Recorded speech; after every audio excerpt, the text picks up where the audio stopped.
시작하겠습니다. 하나님 아버지, 우리 내면에 이미 형성되어 버린 정서들, 또 그로 인해서 생겨난 낮은 자존감들, 이런 것들로 인해서 우리가 더불어 사는 것도 힘들고, 또 내가 나를 바라보는 시각도 많이 왜곡이 되어서 나를 사랑하지 못하고 또 자유하지 못하며 살아왔습니다. 다시 한번 진리의 말씀 앞에 서서 내가 얼마나 존귀한 존재인가 확인하게 하시고 받아들이게 하시고 정말 믿게 하셔서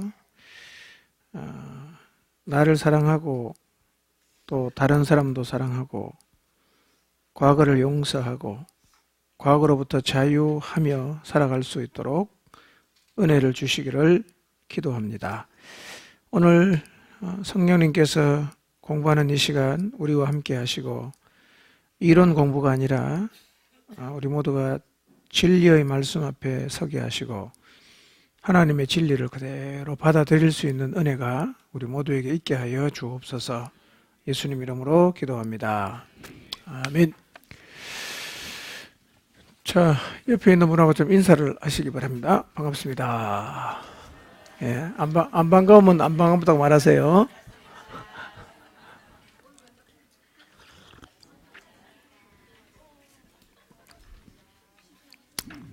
네.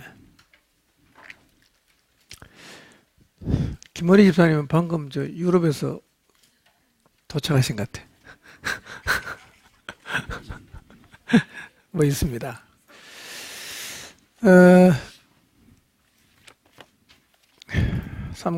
제목 한번 읽어볼까요? 시작. 네, 비난, 정죄, 벌. 예. 이 그림, 네, 이 표가 없는 분은 몇 페이지인가요? 5페이지에 있죠? 5페이지 그림을 한번 도표도 보시고 그 다음에 잘못된 믿음과 하나님의 진리도 한번 이렇게 찾아보시기를 바랍니다. 네. 네.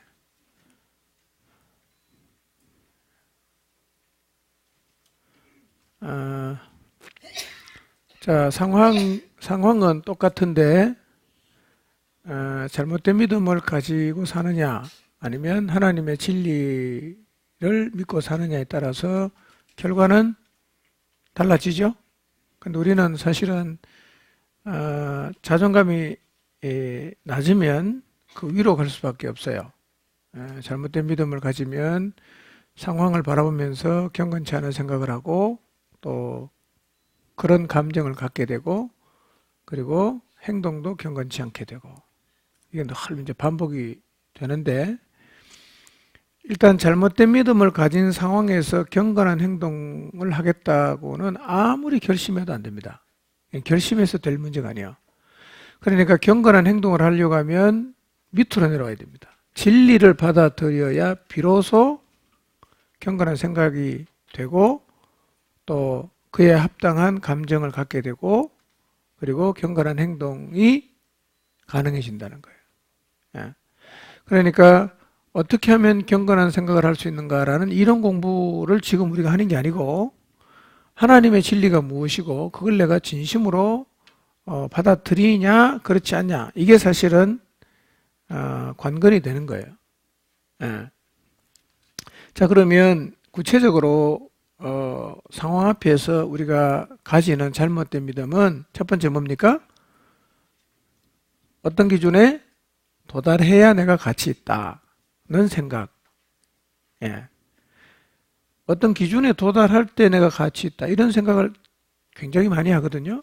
근데 이런 생각을 하게 되면 뭐가 두려워지느냐 하면 기준에 도달 못하는 게 두려워지는 거예요. 실패하면 어떡하지?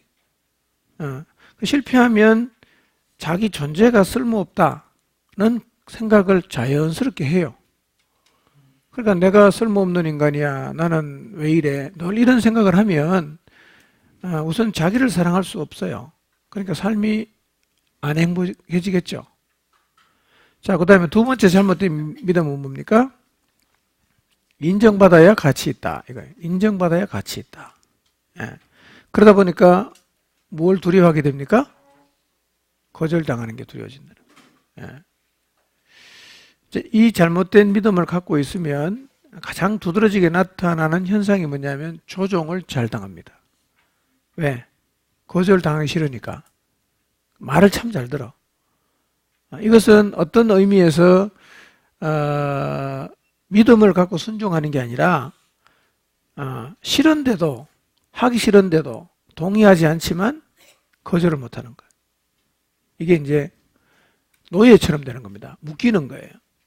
예.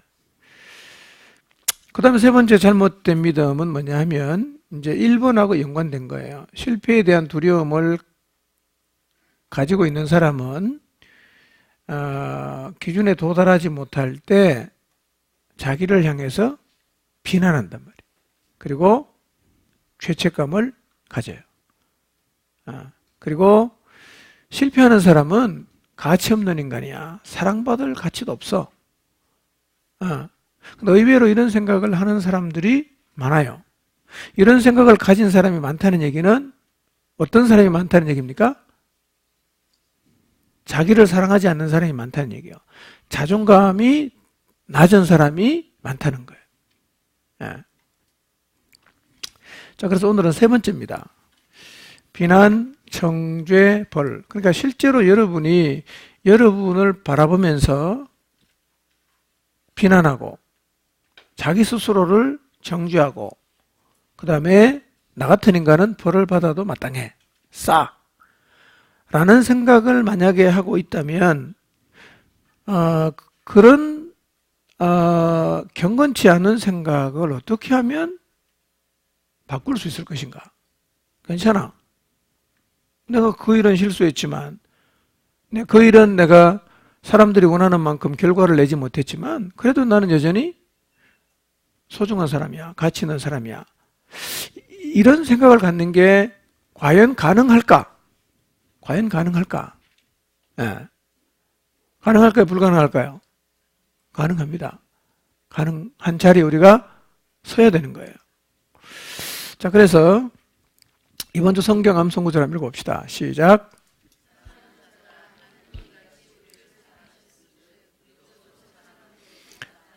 네, 다른 사람을 사랑하는 게 자기를 사랑해야 다른 사람 사랑하는 게 가능하다 그랬죠. 그리고 진짜 사랑은요, 자존감이 높아야 할 수 있어요. 예, 자존감이 떨어진 사람도 다른 사람을 사랑은 해요. 근데 그 사랑은 왜곡이 된 겁니다. 전제가 계속 이상하게 붙어요. 그리고 어떤 경우에는 나는 사랑한다고 했는데 다른 사람은 굉장히 괴로워합니다. 제발 날 좀 사랑 안 해줬으면 좋겠다. 이렇게 되는 거예요. 왜냐하면 내 입장에서는 사랑인데 다른 사람 입장에서는 그건 사랑이 아니고 괴롭히는 거예요. 자, 그런데 4장 11절 말씀 보면 우리가 하나님의 사랑을 받았다면 우리도 다른 사람을 사랑하는 게 마땅하다는 거예요. 제가 경험을 해보니까요, 자존감이 회복이 되면 하나님이 우리를 사랑하듯이 다른 사람을 사랑할 수 있어집니다. 가능한 얘기입니다. 그래서 여러분 모두가 이 자리에 꼭 서게 되시길 바랍니다. 이게요, 이 자리에 서기 위해서는 뭐 책을 한 50권 읽어야 되고 기도를 하면 200시간 해야 되고 그렇지 않아도 괜찮아요. 뭐만 하면 되냐? 하나님의 진리만 마음으로 받아들이면 신기하게 됩니다, 이게. 왜냐하면 그게 진리이기 때문에 돼요.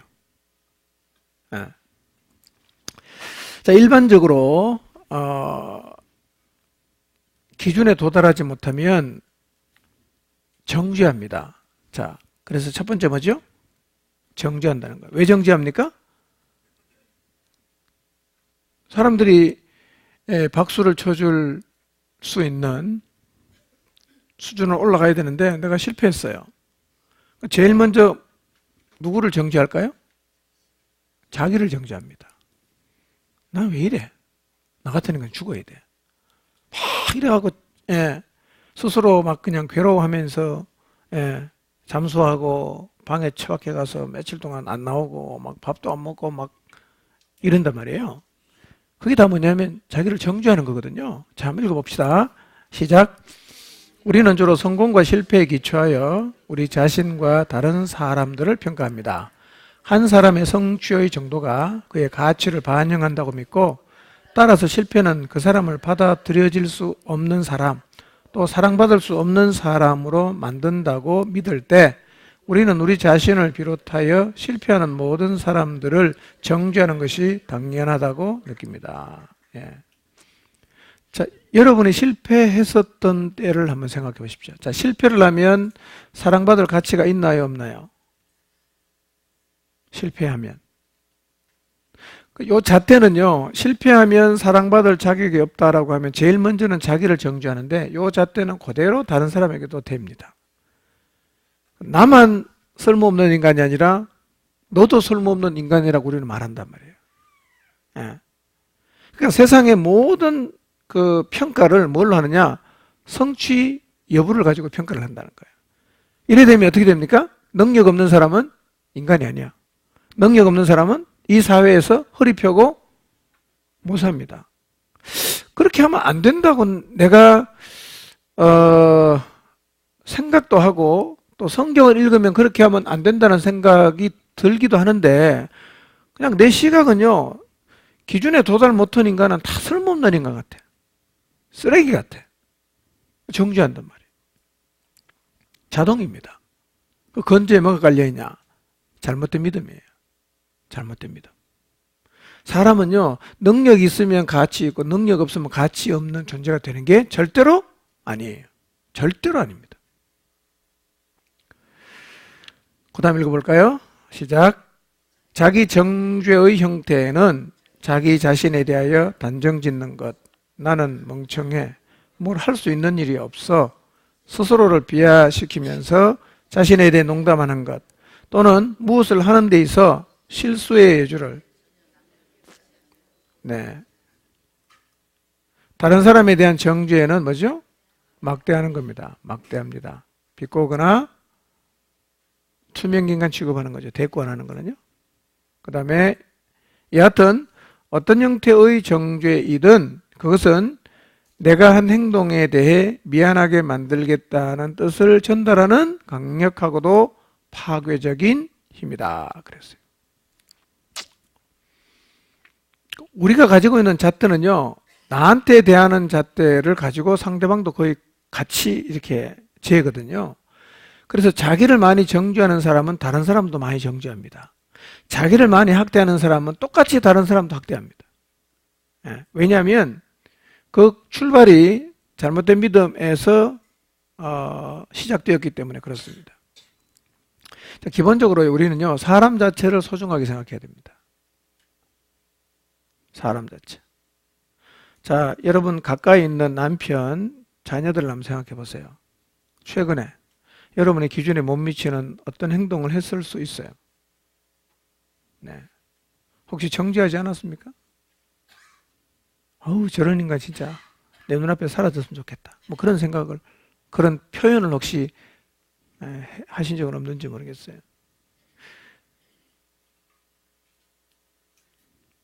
존귀한 사람이에요. 사람 자체는. 굉장히 존귀합니다. 근데 말 안 듣는 인간을 존귀하게 여기는 일이 진짜 가능할까? 가능해집니다. 왜냐하면 시각이 바뀌었어요.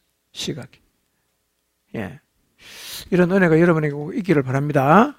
자, 그 다음에 실패를 하면 뭘 찾습니까? 비난할 사람을 찾는다는 거예요. 비난할 사람을 찾아. 이게 잘못된 믿음을 가진 사람의 삶에서 나타나는 모습들이에요. 자, 첫 번째, 번호는 없는데 칸칸 띄워진 게 번호를 매기시면 됩니다. 1번, 실패하면 우리가 비난을 하거든요. 자, 읽어볼까요? 첫 번째 시작. 의식적으로든 무의식적으로든 우리는 모두 거의 모든 실패에 대하여 책임을 지울 사람을 찾아 비난의 화살을 돌리려는 경향이 있습니다. 우리가 성취한 일에 대하여 인정을 받지 못할 때 우리는 실패의 이유, 인정받지 못하게 한 범인, 비난받을 희생양을 찾으려 합니다. 많은 순간 비난할 사람은 바로 내 자신인 것을 알게 되어 비난의 화살을 내게로 돌립니다. 자기정죄는 가혹한 벌의 형태입니다. 실패하면 제일 첫 번째로 비난을 해야 되는데 화살이 제일 처음에 어디로 간다고요? 자기한테 온다는 거예요. 자기를 비난하죠. 자기. 무자비할 정도로 자기를 비난합니다.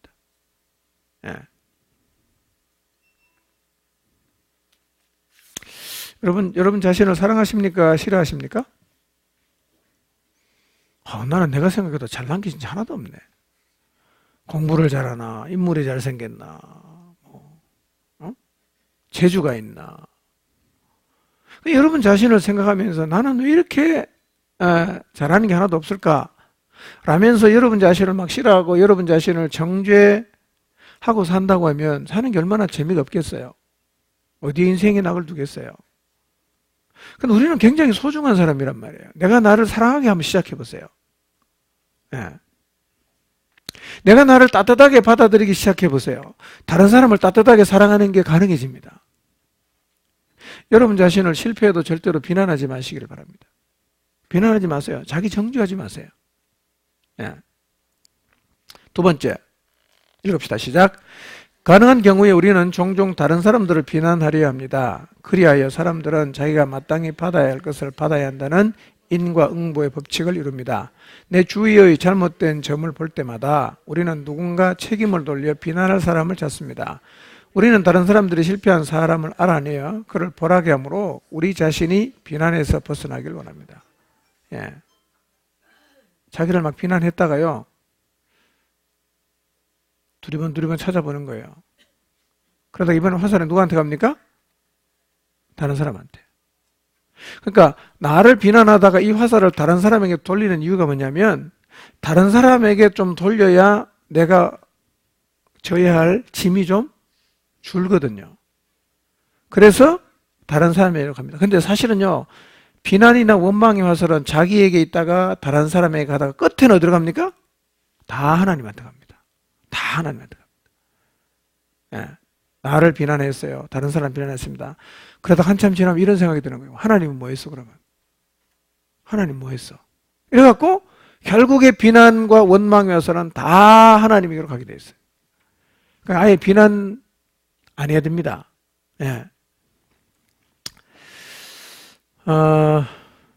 우리는 이런 생각하는 거죠. 잘못한 것에 대해서는 누군가가 책임을 져야 된다. 누군가가 벌을 받아야 된다. 이런 생각을 우리가 갖고 비난의 화살을 자꾸 다른 사람에게 돌립니다. 남편 때문에, 뭐 자식 때문에, 부모 다 탓하는 거죠, 이게. 세 번째, 시작.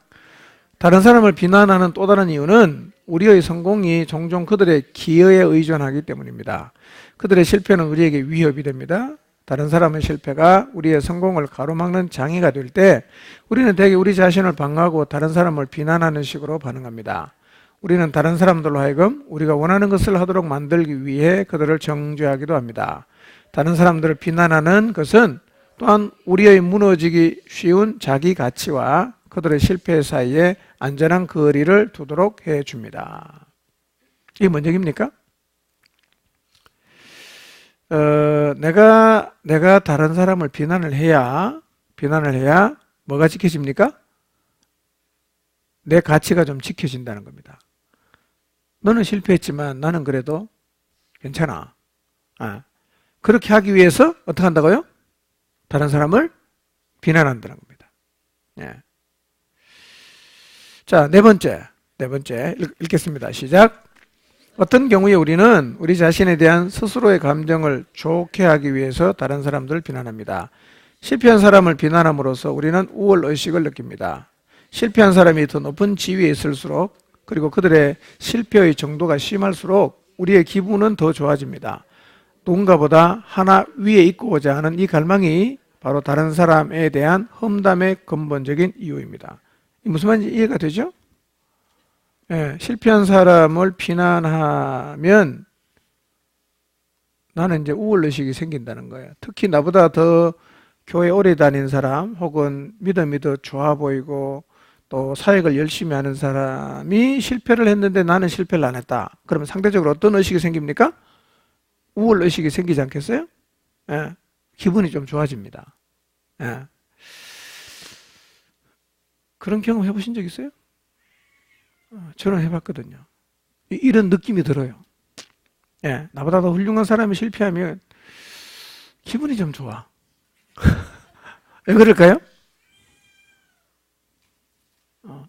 나보다 훌륭한 사람이 실패했는데 나는 실패를 안 했으니까 그렇게 함으로써 내가 너보다 훌륭하다 라는 느낌을 갖게 하기 때문에. 예, 사실은 이것은 합당한 감정은 아닌데 왜 이런 감정이 생기느냐 하면 잘못된 믿음을 갖고 있기 때문에 그렇습니다. 잘못된 믿음을 갖고 있다. 자, 보세요.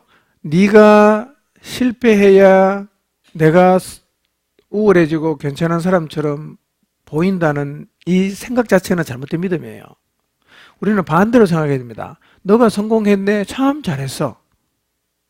나도 열심히 할 거야. 이래야 됩니다. 너도 잘했지만 나도 하나님 앞에서 열심히 살게. 둘 다 괜찮잖아. 근데 상대가 잘 살면 기분이 나빠지는 거야.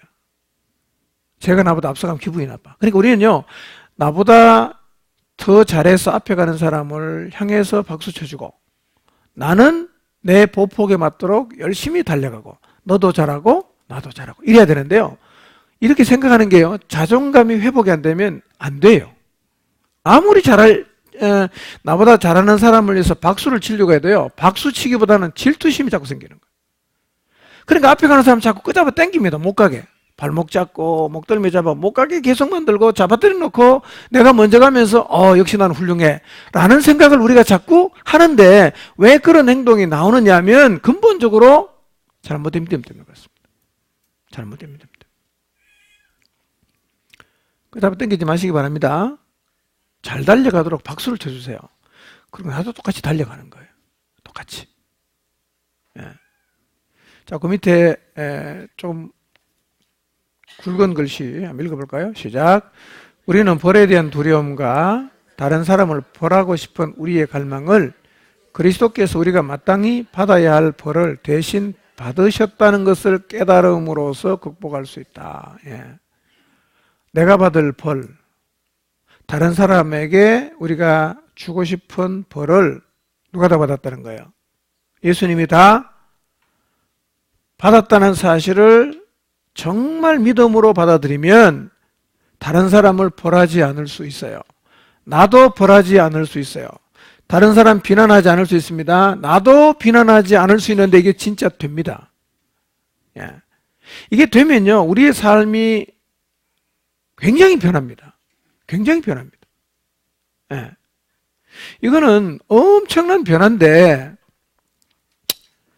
자, 어떻게 하면 그런 변화가 오는지는 밑에서 보고요. 자, 그 위에 나머지 읽겠습니다. 우리들 중에 대부분은 시작.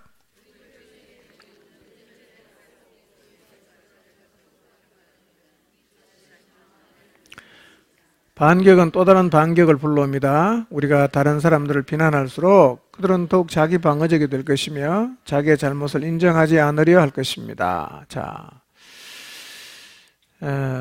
이 중요한 얘기거든요. 우리들 중에 대부분은 문제를 해결하고 우리의 성과를 객관적으로 평가하기보다는 어떻게 한다고요? 방어를 한다는 거예요. 어떤 문제에 대해서 공과를 객관적인 입장에서 평가를 못하는 거예요. 누가 내가 한 행동에 대해서 잘못됐다라는 말을 하면 그럴 수도 있겠다. 이게 아니라 화를 내면서 네가 내 입장 대봐. 이러면서 방어를 자꾸 하고 자기가 잘못한 부분을 절대로 인정을 안 하려고 한단 말이에요. 이러다 보면 그 다음에 이렇게 표현했잖아요. 반격은 또 다른 반격을 불러옵니다.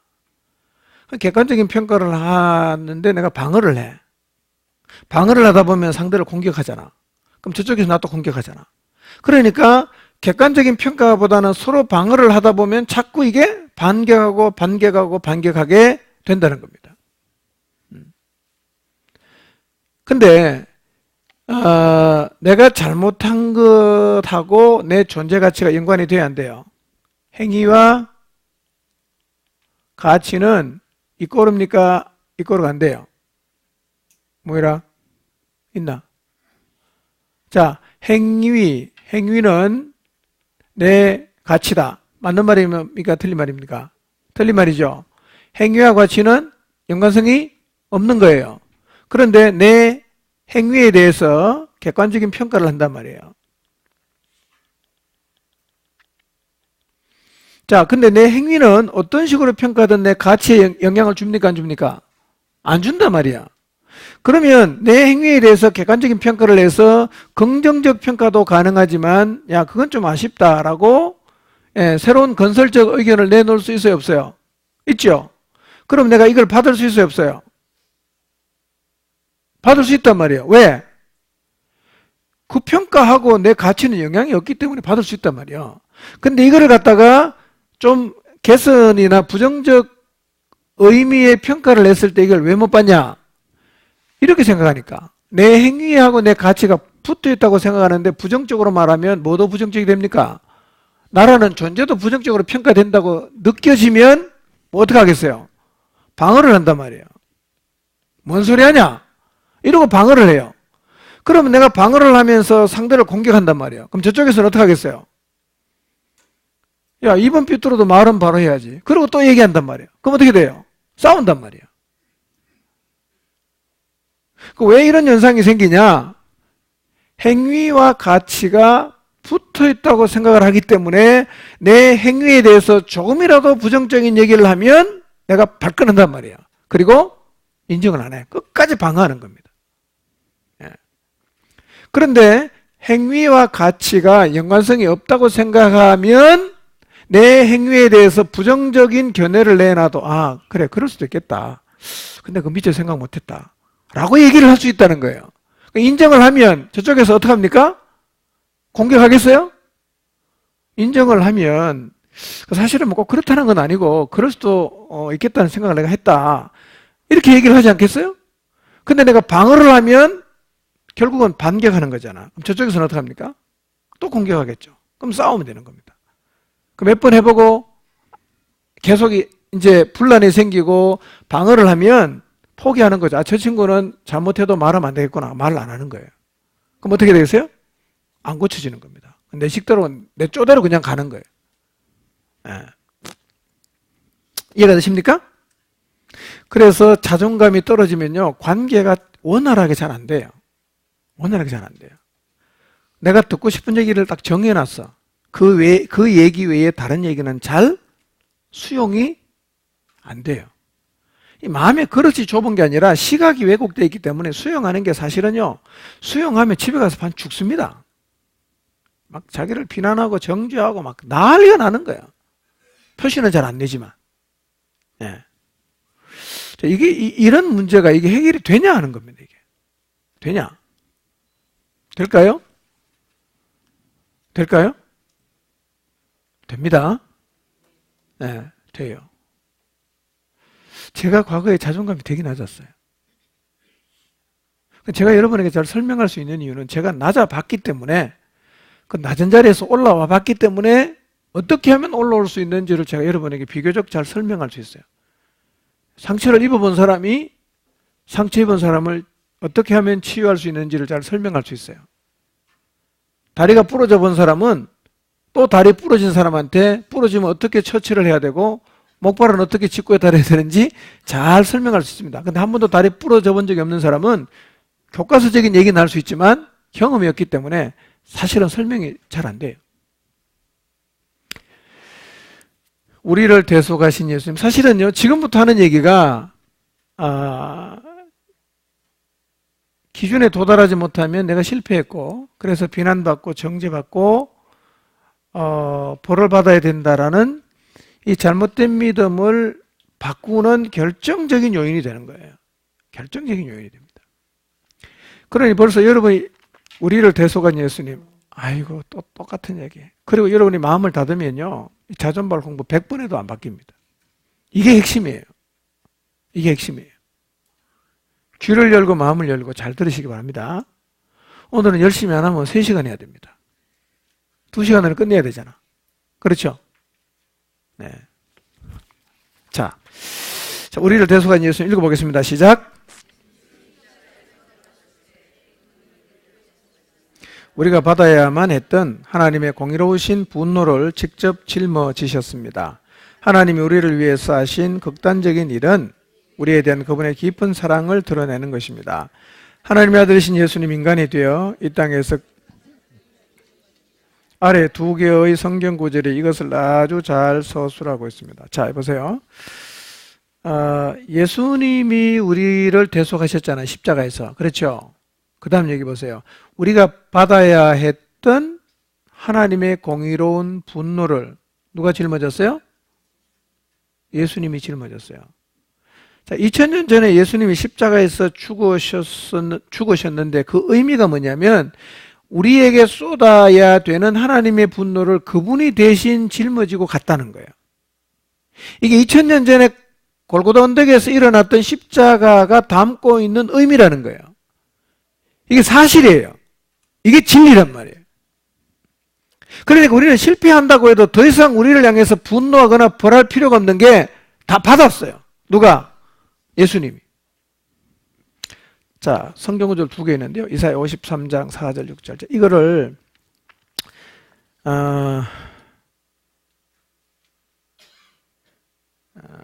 마음으로 한번 이렇게 받으면서 읽어보시기 바랍니다. 그분의 십자가의 의미가 이런 거였구나. 그런 마음으로 읽어보시기 바랍니다. 시작. 그는 실로 우리의 질고를 지고 우리의 슬픔을 당하였거늘 우리는 생각하기를 그는 징벌을 받아 하나님께 맞으며 고난을 당한다 하였노라. 그가 찔림은 우리의 허물 때문이요 그가 상함은 우리의 죄악 때문이라. 그가 징계를 받음으로 우리는 평화를 누리고 그가 채찍에 맞음으로 우리는 나음을 받았도다. 우리는 다 양 같아서 그릇 행하여 각기 제 길로 갔거늘 여호와께서는 우리 모두의 죄악을 그에게 담당시키셨다. 자, 보세요. 5절 보세요. 그가 찔린 이유가 뭡니까? 허물. 그가 상한 이유는 죄악 때문에. 그가 징계를 받았기 때문에 우리는 뭘 누립니까? 평화. 하나님과의 평화, 나 자신과의 평화, 이웃과의 평화, 십자가에서 이루어 놓으셨어요. 그 다음에 그가 채찍에 맞음으로 누가 나왔어요? 우리가 나왔어요. 자, 이 의미가 뭔가 계속 살핍니다. 자, 그 다음에 요한일서 4장 9절부터 읽습니다. 시작. 하나님의 사랑이 우리에게 이렇게 나타난 바 되었으니 하나님이 자기의 독생자를 세상에 보내심은 그로 말미암아 우리를 살리려 하심이라. 사랑은 여기 있으니 우리가 하나님을 사랑한 것이 아니요 하나님이 우리를 사랑하사 우리 죄를 속하기 위하여 화목제물로 그 아들을 보내셨습니다. 사랑하는 자들아, 하나님이 이같이 우리를 사랑하셨은즉 우리도 서로 사랑하는 것이 마땅하도다. 자, 10절. 사랑은 여기 있으니 우리가 하나님을 사랑한 것이 아니고 하나님이 우리를 사랑했는데 그분이 우리 죄를 속하기 위해서 무슨 제물로? 화목제물. 화목제물이 어떤 때 쓰이는 제물입니까? 깨진 관계를 회복시키는 겁니다. 죄로 인해서 하나님과 우리 사이가 깨졌어요. 그런데 예수님께서 화목제물로 자기 자신을 드리심으로 깨진 관계가 다시 회복이 됐다. 제일 첫 번째 누구와 누구 관계? 하나님과 우리와의 관계. 이게 회복이 됐어요. 진짜 이 관계가 회복이 되면 더불어서 덩달아서 이어서 회복되는 관계가 있습니다. 그게 뭐냐? 자신과의 관계입니다. 그 다음에 다른 사람과의 관계예요. 그래서 하나님과의 관계가 제대로 회복이 되면 모든 관계는 다 회복이 됩니다. 그런데 하나님과의 관계가 회복이 안 되면 다른 관계도 사실은 회복이 안 돼요. 자, 속죄함 읽어봅니다. 시작. 속죄함은 예수님이 십자가에서 돌아가셨을 때 일어난 이러한 대속을 말합니다. 원래 속죄란 부당하게 해를 입은 사람의 분노를 만족시켜주는 것을 말합니다. 이것은 적개심을 가라앉히고 평정시킬 필요를 채워주는 일입니다. 속죄는 뭐라고요? 부당하게 해를 입은 사람의 뭘 가라앉힌다고요? 분노. 그러니까 예수 그리스도의 그 십자가의 죽음은 우리를 향한 하나님의 분노를 어떻게 해요? 예, 죄를 지었으면 그 죄의 대가를 받아야 되는데 하나님은 그 대가를 받아야 되는 사람은 우리란 말이에요. 근데 이걸 누구한테 다 쏟았어요? 아들에게 다 쏟았단 말이에요. 그러니까 아들이 죽었는데 우리는 하나님과의 관계가 회복이 되는 자리로 갈 수 있는 길이 열렸습니다. 근데 한 가지 단서는 있어요. 어떻게 하면? 아들의 죽음이 하나님과 우리 사이를 회복시킨다는 사실을 믿어야 돼요. 믿어야 돼요. 예. 그러니까 예수 그리스도께서 십자가에서 죽으심으로 말미암아 이제 우리가 하나님 앞에 진노받을 대상이 아니라 하나님에게 사랑을 받는 존재가 되었다는 사실을 믿어야 됩니다. 그러니까 이 사실을 믿으면 우리의 존재 가치는 행위에 의해서 좌우되는 게 아니라 뭐에 의해서? 예수 그리스도께서 십자가에서 죽으신 것을 믿느냐 그렇지 않느냐에 따라서 우리의 존재 가치도 달라지고 그 사실을 진짜 믿으면 우리의 행위와 상관이 없이 내가 하나님 앞에서 사랑받는 존재가 되었다라는 사실을 받아들일 수 있게 된다는 거예요. 어려운 얘기는 아니에요. 믿어야 되는 얘기입니다. 자, 반복해서 계속 봅시다. 자, 그 다음 읽어보겠습니다. 시작.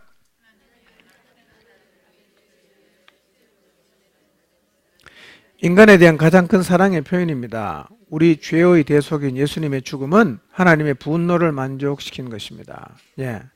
자, 예수님의 죽음은 인간을 향한 하나님의 최고의 사랑의 표현입니다.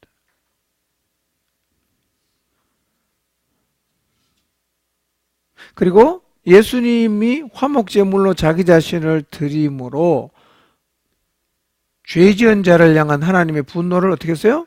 만족시켰다. 그래서 성경은 예수님을 무슨 제물이라고 한다고요? 화목제물이다. 이렇게 말하는 거예요. 자, 그 다음 읽어봅시다. 우리는 대부분 다른 사람들의 친절을 경험한 적이 있습니다. 우리가 삶의 어려움을 겪고 있고 우리 주위의 친구들이 거의 없는 것처럼 보이는 경우에도 우리가 사랑받고 있다고 느끼게 해주었던 조그마한 친절의 행동들을 되돌아볼 수 있을 것입니다. 그런 거 있죠? 예.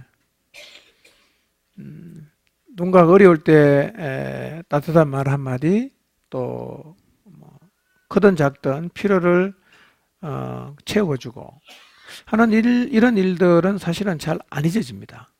예, 참 힘들 때 도움을 받은 것은요, 죽을 때까지 잘 안 잊어지거든요. 그런 경험들 아마 한 번도 안 해보신 분은 안 계시겠죠. 예. 자, 근데 하나님이 우리를 위해서 하신 일, 그의 아들을 십자가에서 죽게 하시려고 보내신 것은, 아들을 십자가에서 죽게 하시려고 보내신 것은 그 어떤 것보다도 더 큰 사랑의 행동이다. 그러니까 우리가 다른 사람에게 받은 사랑이 클 수도 있고 작을 수도 있는데, 그런 다른 사람들로부터 받은 친절한 행동하고 하나님이 우리에게 보여주신 이 사랑의 행동은 비교가 안 된다는 거예요. 비교가 안 된다. 그리고 하나님이 우리에게 보여주신 사랑은 우리가 열심히 살려고 애를 쓰는데 조금 힘이 모자랐을 때 와서 그래 힘내 하고 등을 밀어주거나 도와준 게 아니라, 하나님이 우리에게 사랑을 베풀어 주셨을 때 우리는 어떻게 살았냐면 하나님의 원수로 살았다는 거예요. 사랑을 받을 대상이 아니라 진노를 쏟아야 하는 모습으로 우리가 계속 살아가고 있었는데, 그때 하나님이 우리에게 뭘 보여주셨다고요? 사랑을 보여주셨다는 거예요. 이것은 하나님이 우리를 얼마나 소중하게 생각하시는지를 보여주는 겁니다. 이유는 잘 몰라요. 왜 하나님이 우리를 사랑하셨는가? 설명할 수 없습니다. 근데 그분이 보여주신 행동을 보니까 그분은 정말 우리를 사랑하셨어요. 능력 없는 나, 업적도 별로 없고 실패하고 있지만 하나님 나를 정말 사랑한단 말이에요. 예. 자, 그 밑에 가면 읽어볼까요? 실제로 시작. 실제로 하나님의 속죄하심의 놀라운 선물을 이해하려면 아담과 하와에게로 거슬러 올라가서 인간들이 처음 존재하기 시작한 이래 하나님이 참아온 것을 기억해야 합니다. 네. 자, 하나님 인간을 최초로 만드셨습니다. 아담을 만드시고 하와를 만드셨어요. 만물 영적으로 만드시고 모든 천지 만물은 누구 좋아라고 만들었어요? 우리 조화라고 만들었어요. 우리 조화라고. 예, 하나님 참 인간을 하나님과 교제할 수 있는 대단한 존재로 창조를 하셨는데 그 최초의 인간이 하나님을 어떻게 합니까? 떠났죠. 하나님 부정했습니다. 하나님으로부터 독립을 선언합니다. 내가 하나님이라고 사단에게 속아서 주장하기를 시작했단 말이에요. 예. 아담만 그렇게 한 게 아니라 오늘날도 아담하고 똑같이 자기가 하나님이라고 주장하고 하나님 믿지 말고 내 주먹을 믿어라. 하나님이 어디 있어?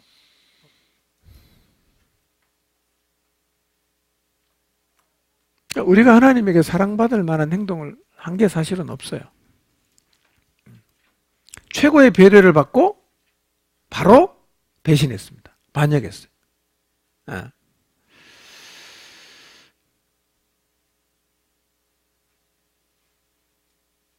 그래서 하나님에게 영광 돌리기 위한 의도로 하지 않는 행동이라면 아무리 선하게 보여도 그거는 뭐하고 똑같다?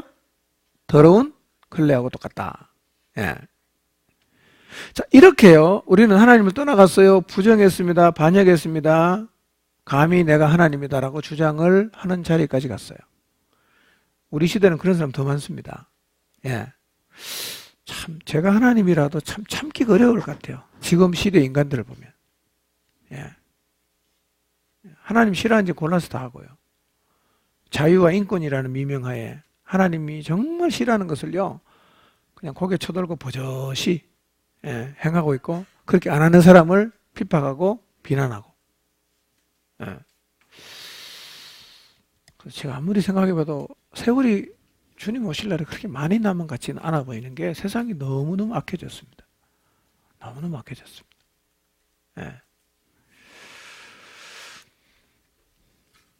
그런데 이런 모습으로 살아가고 있어서 우리 다 진노를 받아야 되는데, 이런 인간을 위해서 예수님이 어떻게 합니까? 우리가 받아야 될 하나님의 진노를 예수님이 다 받았어요. 그리고 뭘 없앴냐? 하나님의 진노를 없앴어요. 그래서 우리는 다시 어떤 존재가 되냐면요, 이 예수님이 행하신 일을 믿음으로 받아들이면 이렇게 표현해요. 우리가 하나님에게 뭘 받느냐? 사랑을 받는 존재가 되었다는 겁니다. 이제부터 하나님은요, 우리의 행위를 보고, 원래 행위를 보고 사랑하진 않았어요. 그러니까 내 행위가 어떠하든 간에 나는 하나님에게 뭘 받냐? 사랑을 받는 존재라는 겁니다. 이게 예수 그리스도의 십자가에서 일어난 일이란 말이에요. 그러니까 여러분은 뭘 기억해야 되느냐면, 내가 성공하든 실패하든 그거랑 아무 상관없이 나는 지금 하나님에게 뭘 받고 있어요? 사랑을 받고 있어요. 이걸 기억해야 돼요. 나는 하나님에게 사랑을 받고 있다. 하나님 나를 굉장히 좋아하시고 가치 있게 보신다. 누가 뭐라고 해도 나는 하나님 앞에서 굉장히 가치 있게 여김을 받는 소중한 존재예요. 제가 나를 욕해도 그래 욕해라. 그렇지만 나는 소중하다. 누가 그렇게 봐줍니까? 하나님이. 어떤 행동을 하고 사느냐 하나님 묻질 않습니다. 예수님께서 그 하나님의 분노와 진노를 다 짊어지고 십자가에서 죽었기 때문에 그 사실을 정말 믿으면 우리는 이제 어떤 존재로 바뀌느냐 하면 하나님에게 사랑받는 존재가 된 거예요. 나는 지금 하나님에게 사랑을 받고 있어요. 이걸 계속 여러분 자신에게 되뇌시기 바랍니다. 나는 하나님에게 뭘 받아요? 네. 어제 시험차가 떨어졌어요. 가치 있습니까? 가치 있습니다. 오케이.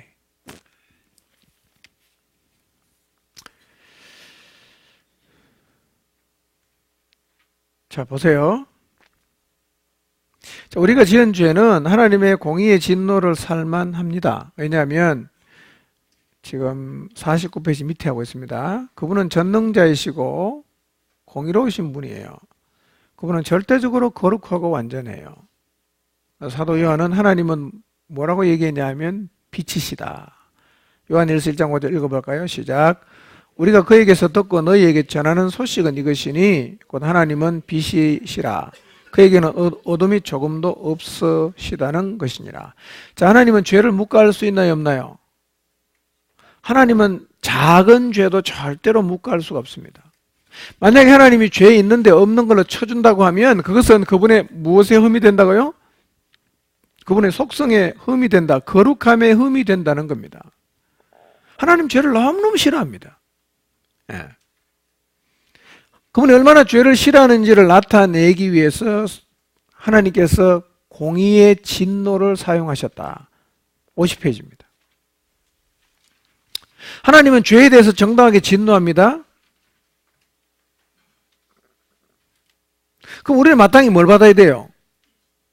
죄를 받아야 돼요. 그러니까 하나님의 잣대는 사람의 잣대보다 훨씬 더 엄격합니다. 그러니까 우리가 예수님이 갑자기 훌륭해지고 죄를 하나도 안 짓고 갑자기 능력이 막 부어져 갖고 존귀해지는 게 아니라는 거예요. 그렇게 이 세밀한 잣대를 가지고 사람을 평가하시는 하나님의 기준으로 봐도 하나님은 우리를 어떻게 봅니까? 의롭다는 거예요. 죄 없다고 말씀하시고 우리를 존귀하다고 말씀하시는 거예요. 누가? 하나님이. 그러니까 나는 확실히 어떤 존재입니까? 존귀한 존재란 말이에요. 난 굉장히 소중한 존재예요. 죄를 그렇게 싫어하시고 죄전 사람에게는 반드시 공의롭게 진노하시는 하나님이 우리를 100% 만족하십니다. 나는 소중한 사람이에요. 누가 뭐라고 해도 나는 소중합니다. 하나님이 나를 어떻게 해요? 사랑하십니다. 이걸 믿어야 돼요. 이건 사실이에요, 근데. 이게 사실이라고. 이걸 체면을 걸어갖고 받아들이는 얘기가 아니라 이게 원래 사실이에요. 내가 성취를 안 해도 주님 나를 사랑해요. 이게 사실이에요. 우리 속은 게 있어요. 뭐냐? 네가 성취를 못하면 가치 없어. 이게 다 거짓말에 속은 겁니다. 여러분, 그래서 우리가 영적인 전쟁은 뭐하고 싸운다 그랬어요? 마귀의 괴계. 마귀의 괴계를 능히 대적하기 위하여 하나님의 전신갑주를 입어라. 우리의 싸움은 뭐냐면요, 마귀가 칼 들고 오거나 총 들고 와서 우리가 싸우지 않습니다. 뭘로 싸우냐? 거짓말로 싸웁니다. 이 거짓말이 너무 그럴듯하기 때문에 이 거짓말에 인류 대부분이 속아 넘어갔습니다. 심지어는 하나님의 진리를 믿는다고 하는 우리도 속아 넘어갔어요. 지금도 속고 있죠. 뭐가 속는 거예요? 성공하지 못하면 가치 없다. 다 속은 겁니다, 이게. 내가 성공하지 못해도 하나님 나를 어떻게 합니까? 사랑해요. 가치 있다 그럽니다. 이게 실체적 진리입니다. 사실이에요. 자, 하늘에 계신 하나님은 지금 여러분 어떻게 보실까요? 어이구, 그것도 못해? 이렇게 안 하신다니까? 우리는 하나님이 그렇게 할 거라고 제가 생각하는 이유가 뭐냐면 우선은 내가 그렇게 하고 있고 내 주변에 있는 사람이 다 내 업적을 가지고 내 존재 가치를 평가했기 때문에 하나님도 꼭 그렇게 하실 거라고 생각하지만 그게 다 거짓말이고 하나님은 나를 보면 사랑하신다니까요? 회사 부도내서 완전히 말아먹었어요. 자살하고 싶어. 하나님 말씀하시는 거예요. 야, 내가 사랑해. 그거 상관없어. 정말 그렇게 말씀하십니다. 내 존재의 가치는 내 행위와 연관이 진짜 없습니다. 난 가치 있는 사람이에요. 난 소중한 사람이에요. 자신에게 말해봅시다. 나는 소중하다. 자기 이름 넣어서 시작. 김중식은 소중하다. 이번에는 이름만 부르지 말고 이름 하면서 자기를 담아갖고 한번 얘기해 봅시다. 시작. 난 소중하다. 김종식 소중하다. 소중하다. 이거요, 계속 되뇌어 있습니다. 우리 너무 잊어먹고 살거든요. 여러분, 혹시 산책을 하십니까? 운동. 숨쉬기 운동 말고. 저는 숨쉬기 운동에다가 걷기 운동을 하는데요. 걸을 때마다 저는 의도적으로 이 생각을 합니다. 십자가 생각하고 내가 얼마나 소중한 사람인가. 워낙 우리가 거짓말에 오랫동안 속아왔기 때문에요. 자동으로 글러갑니다, 이게. 그래서 당분간 어떻게 되냐. 어떤 상황을 딱 만나면요. 우리의 생각이 자동으로 이리 가요. 자동으로 이리 간단 말이에요. 근데 이게 진실이거든. 어떻게 됩니까? 가다가 돌아와야 돼. 가다가 돌아와야 돼. 계속 가다가 돌아와야 돼. 이 생각해야 됩니다. 자꾸 생각하십시오. 운전할 때 생각하고. 운전할 때는 너무 깊이 생각하면 신호를 잘 못 보니까 걸어갈 때 생각하는 게 제일 좋아요. 누워있을 때 생각하고 앉아있을 때 생각하고 내가 같이 있구나. 다 소중하구나. 하나님 날 이만큼 소중하게 보시는구나. 늘 자기 자신에게 되뇌이시고 진짜 내가 그렇게 소중하고 사랑받는 존재라는 사실을 인식하고 나를 보면서 행복해하고 신나하고 그리고 그런 내가 이렇게 성공과 실패와 상관없이 소중한 사람인 것처럼 쟤도 참 소중한 게 맞구나. 내가 너를 소중하게 여길게. 이래야 된단 말이에요. 우선은 자기부터 하세요. 남은 자동으로 갑니다. 내가 되면 잣대가 똑같이 간다 그랬잖아요. 내가 나를 용납하기 시작하면 자동적으로 상대도 용납이 돼요. 나는 소중하다, 가치 없다. 뭡니까? 소중합니까? 혹시 어제 여러분 스스로에게 만족이 안 되는 어떤 행동을 했거나 어떤 결과를 경험하신 분이 혹시 계실지 모르지만 그래도 나는 하나님이 진짜로 사랑합니다. 진짜로 사랑합니다.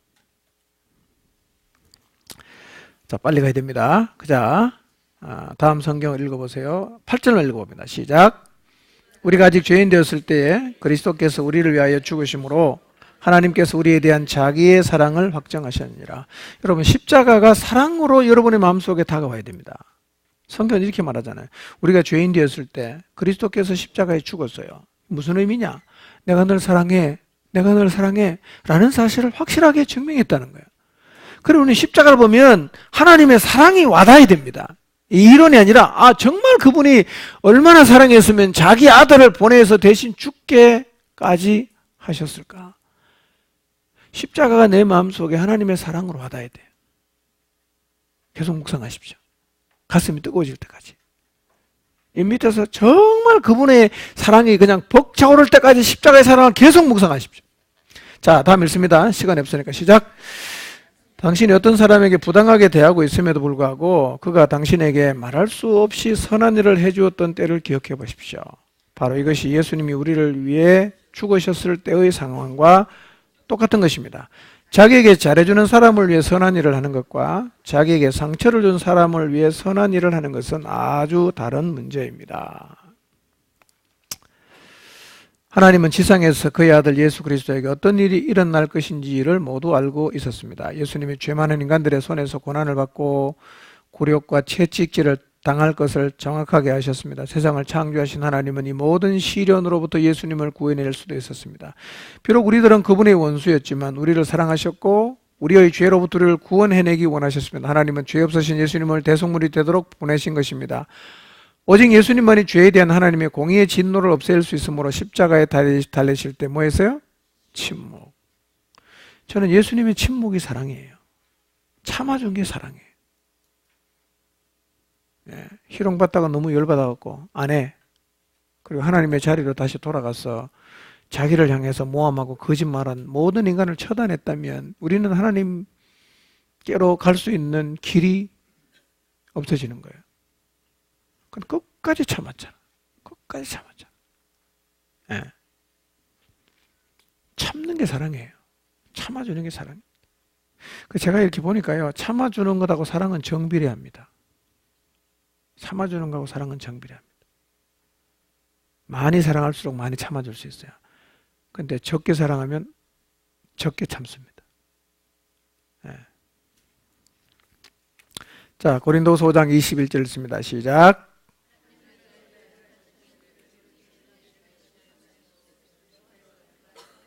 네. 죄를 알지도 못하신 이를 우리 대신해서 죄로 삼으신 이유는 뭡니까? 우리가 하나님의 의가 되게 하려고. 놀라운 사실은 하나님이 우리를 의롭게 본다는 거예요. 의롭게 봐요. 너무 말이 안 되죠? 아니, 내가 어떻게 어려운가? 아니요. 하나님은 진짜 나를 의롭게 봅니다. 믿으시기 바랍니다. 에이, 그냥 성경에 그리 적어놨겠지. 사실 그렇게 했나? 하나님은 날 굉장히 싫어할 거야. 하나님은 진짜 속으로는, 겉으로는 웃지만 속으로는 나 같은 인간, 너 인간도 아니야 라고 늘 생각하실 거야. 예, 그렇게 생각해서요, 성경에 아무리 우리가 하나님의 의가 되게 했다고 해도 우리는 하나님께 못 나갈 갈 수 있어요. 예. 자존감이 낮으면 하나님을 계속 이상하게 생각합니다. 원래 하나님이 말씀한 걸 안 믿고 자꾸 거짓말만 자꾸 사실인 줄 알고 하나님을 왜곡되게 볼 수도 있습니다. 다 속은 거죠. 자, 그 다음에 읽읍시다. 시작.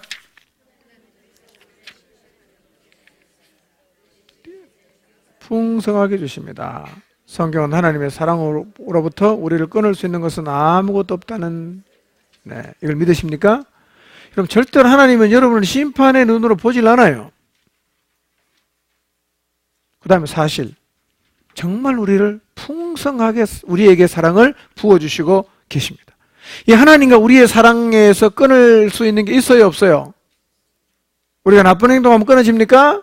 안 끊어집니다. 능력이 없으면 끊어집니까? 안 끊어집니다. 우리를 향한 하나님의 사랑은 그 어떤 것도 끊어버릴 수가 없습니다. 이게 사실이에요. 자, 다음 페이지. 로마서 8장 39절 말씀입니다. 시작. 높음이나 깊음이나 다른 어떤 피조물이라도 우리를 우리 주 그리스도 예수 안에 있는 하나님의 사랑에서 끊을 수 없다. 로마서 8장 15절 읽습니다. 시작. 너희는 다시 무서워하는 종의 영을 받지 아니하고 양자의 영을 받았으므로 우리가 아빠 아버지라고 부르짖느니라. 이제 우리 하나님을 뭐라고 불러요? 아빠. 가끔씩은 하나님을 아빠라고 안 불러봤어요. 아빠나 아버지나 똑같은 의미지만 아빠 하면 좀 더 어떤 느낌입니까? 친근감이 생기죠? 아빠 하면 징그럽습니까? 좀 더 가깝게 느껴지죠? 가끔씩 하나님이 너무 멀게 느껴지면 아빠라고 안 불러봤어요. 아빠. 요즘도 하나님 엄마라는 사람도 있어요. 꼭 그렇게 하고 싶은지 모르겠어요. 자, 우리는 그 다음 읽읍시다. 시작. 우리는 하나님의 자녀들이므로 성취는 더 이상 우리의 가치의 바탕이 되자. 꼭 외우시기 바랍니다. 우리는 하나님의 자녀이기 때문에 자녀라는 얘기는 뭡니까? 사랑을 받고 있다는 얘기고 이 사랑에서 어떤 것도 끊을 수 없다라는 진리가 있습니다. 하나님을 정말 사랑하세요. 그렇기 때문에 이제부터는 성취를 했냐 안 했냐 이것이 우리의 가치의 바탕이 된다 안 된다? 안 된단 말이에요. 그러니까 내가 나를 보면서 성취를 못했다 고 해서 가치 없다고 보지 않아야 되겠죠. 그럼 우리 목장에 다른 사람이 성취를 못하면 나는 어떻게 봐야 돼요? 가치 있게 봐야 돼요? 가치 없게 봐야 돼요? 똑같이 그 사람에게도 성취는 가치의 바탕이 아니라는 거예요. 그냥 존귀한 사람이에요. 그렇게 보시기 바랍니다.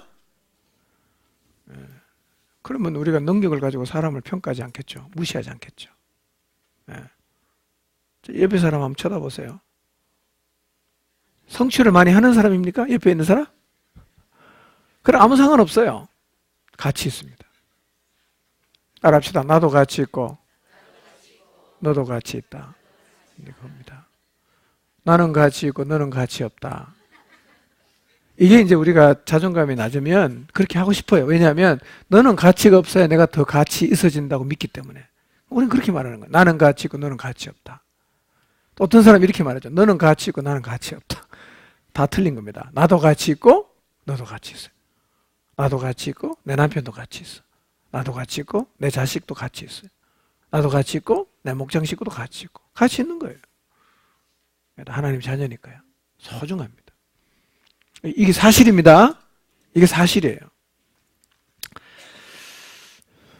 우리는 무조건적이며 깊은 하나님의 사랑을 받고 있습니다. 우리는 영적으로 죽었었지만 하나님은 우리를 살리셨고 전능하신 하나님의 자녀라는 높은 신분을 주셨습니다. 이것은 하나님의 사랑과 은혜의 풍성함을 영원토록 누리는 것입니다. 바울은 이런 놀라운 선물을 에베소 2장 4절에서 9절에서 설명하고 있습니다. 허물로 죽은 우리를 그리스도와 함께 어떻게 했어요? 살렸죠. 그 다음에 함께 일으켜서 우리를 하늘에 앉히셨다. 이게 지금 우리가 하늘에 앉아있다는 의미가 잘 이해가 안 되죠? 한번 생각을 해보세요. 결국은 이 말씀이 진리이기 때문에 우리는 함께 하늘에 앉게 될 텐데 그 영원한 나라에 가서 서는 게 참 노아 홍수 때요. 비가 너무 많이 왔잖아요. 사람들이 그냥 처음에는 뭐 조금 올 때는 그러다가 비가 자꾸 계속 쉬지 않고 와서 집이 잠기고 그냥 동네가 다 잠기고 길이 다 잠기고 산으로 올라오니까 막 도망치면서 얼마나 공포감을 느꼈겠어요. 그렇죠? 예. 노아가 그냥 120년 다니면서 하나님이 이 세상을 물로 심판하니까 방주로 와야 된다라고 했을 때 다 꽃방 그렇겠잖아. 우리가 지금 세상을 향해서 예? 하나님이 다시 오신다, 믿지 않으면 영원한 멸망가니까 예수님을 믿어야 된다고 막 얘기하면 다 미쳤던 이나 잘 믿어라 그러지 않습니까? 어느 날 주님이 오시는 날요, 산이 무너지고 그냥 막 예, 엄청난 일들이 벌어지면요, 그때는 두려워 떨 겁니다. 예. 그들은 멸망 가겠지만 우리는 어디 간다고요? 함께 하늘에 앉힌다. 이 단어, 이 말씀의 의미가요, 한번 잘 묵상해 보세요. 상상할 수는 없어요. 얼마나 대단할지는 가본 적이 없으니까.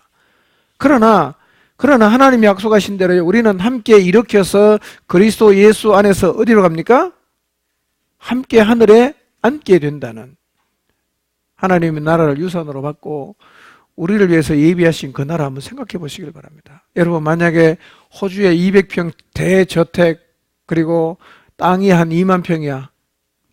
그 안에 족구장도 있고 수영장 다 딸려 있어요. 그 우리가 1년 뒤에 다 이사 간다고 한번 생각해 보세요. 가슴이 뛰겠어요, 안 뛰겠어요? 아직 여기 좀 뭐 어렵게 살면 어떠냐? 나 곧 간다. 200평 어떻게? 와, 그냥 앉아 상상만 해도 얼마나 기분이 좋겠어요. 근데 천국 가면 200평 저택 정도 되겠냐 이거예요. 천국은 동화 얘기가 아닙니다. 사실이에요. 이게 구원의 소망의 투구를 선다는 말의 의미예요. 예. 자, 그 밑에 읽습니다. 시작. 속죄함이란 예수님이 죄의 대가를 치루심으로 하나님의 진노를 없앤 것입니다.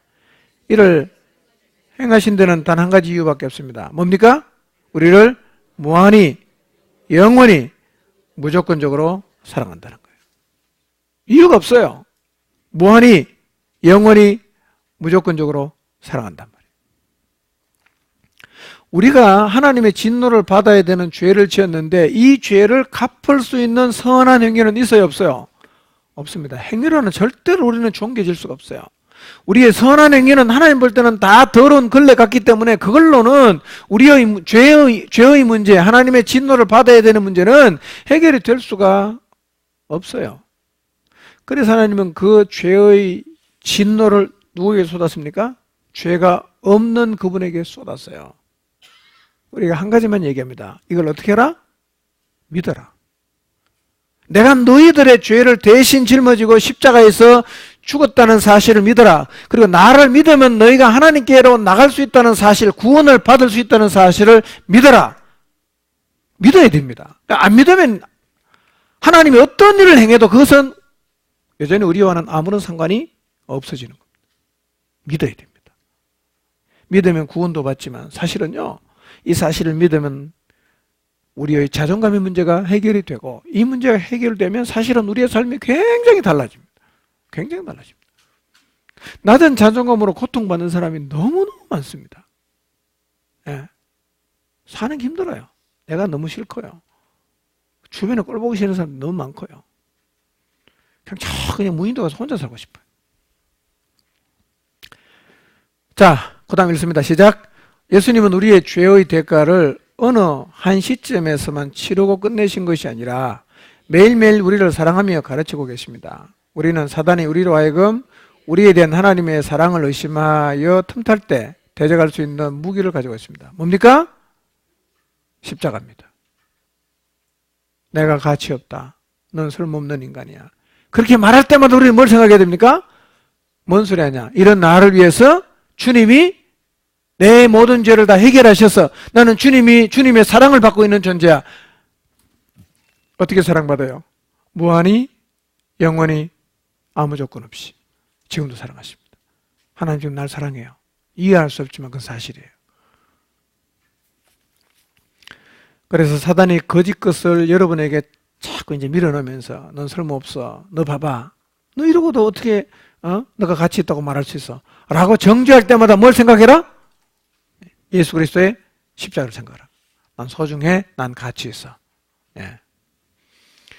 그래서 주님의 십자가는요, 내가 얼마나 하나님으로부터 사랑을 받고 있는가를 보여주는 것이니까 여러분은 십자가를 생각하면서 여러분이 하나님에게 사랑을 받고 있고 하나님이 정말 소중하게 여기는 가치 있는 존재라는 사실을 마음으로 확인하고 또 확인하고 또 확인하시기를 바랍니다. 쉬었다 하겠습니다. 자, 53페이지죠? 53페이지. 자, 이렇게 예수님의 십자가로 진노받을 우리의 죄의 문제가 해결이 되고 우리는 무한히 영원히 무조건 조건이 없습니다. 무조건 사랑을 받는 존재가 되었잖아요. 그러니까 이제 어떻게 되겠어요?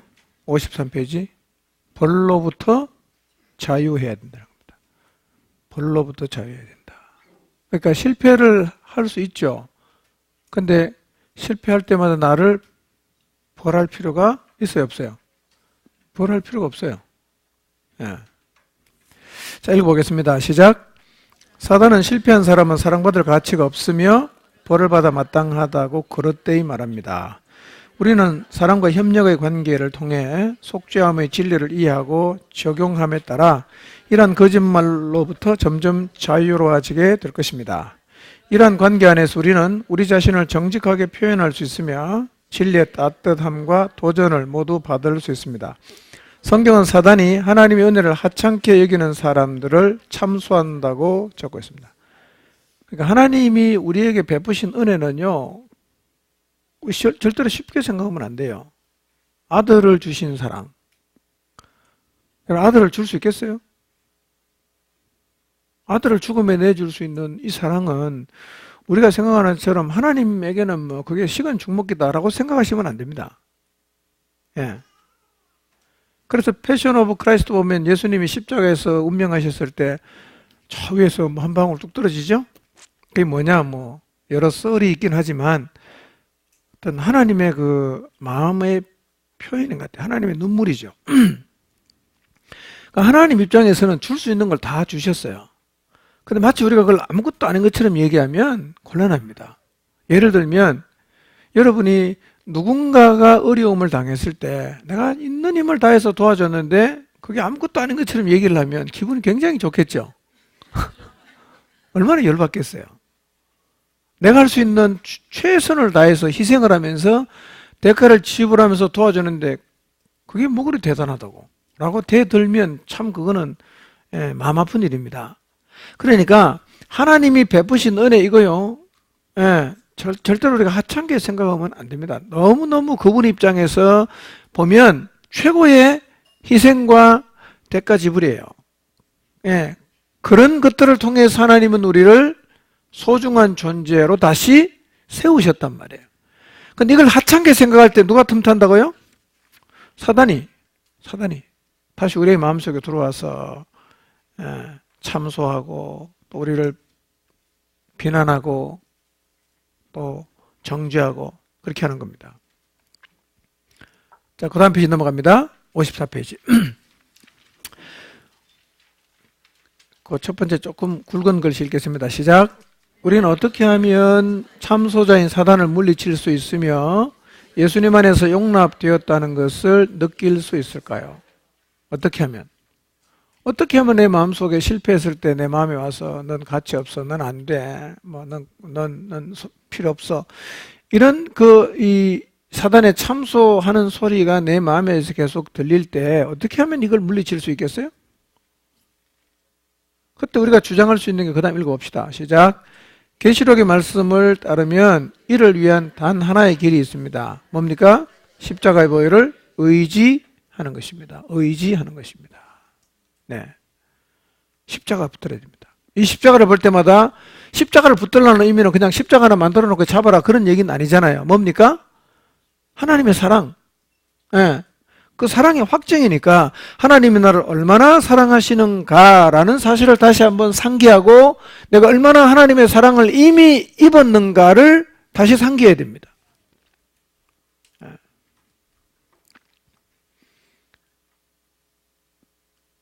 이를 위해 우리는 먼저 무엇인가를 함으로써 자신의 잘못을 만회하고자 애를 써서 실패감을 극복하려는 노력을 멈출 수 있다.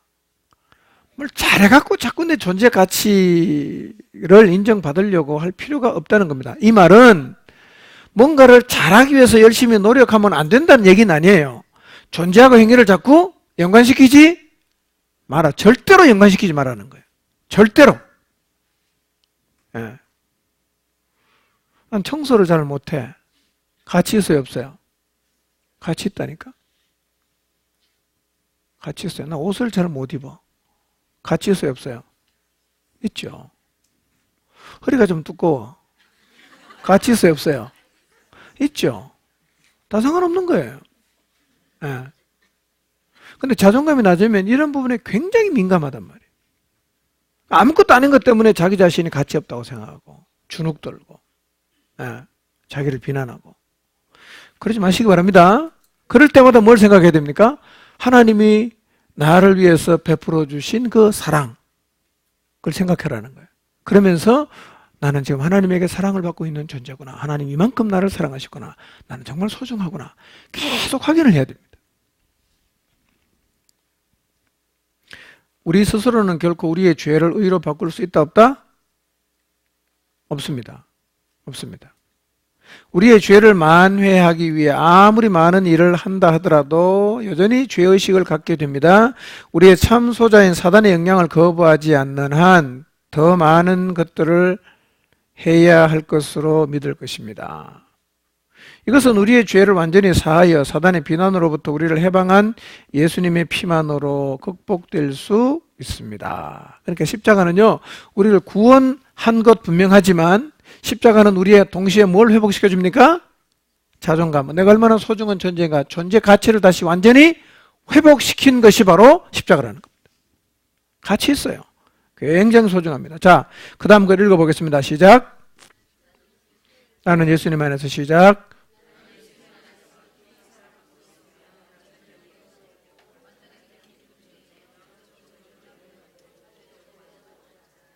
자, 눈을 감으시고 한번 자신에게 확인해 보십시오. 나는 예수님 안에 깊이 사랑받고 있으며 깊이 사랑받고 있다. 완전히 용서되었다. 내가 완전히 기쁜 존재이다. 하나님 나를 보면 정말 기뻐하신다. 사실이 아닌 것처럼 느껴져도 사실이에요. 나를 완전히 기뻐합니다. 전적으로 용납하십니다. 나를 받아줘요.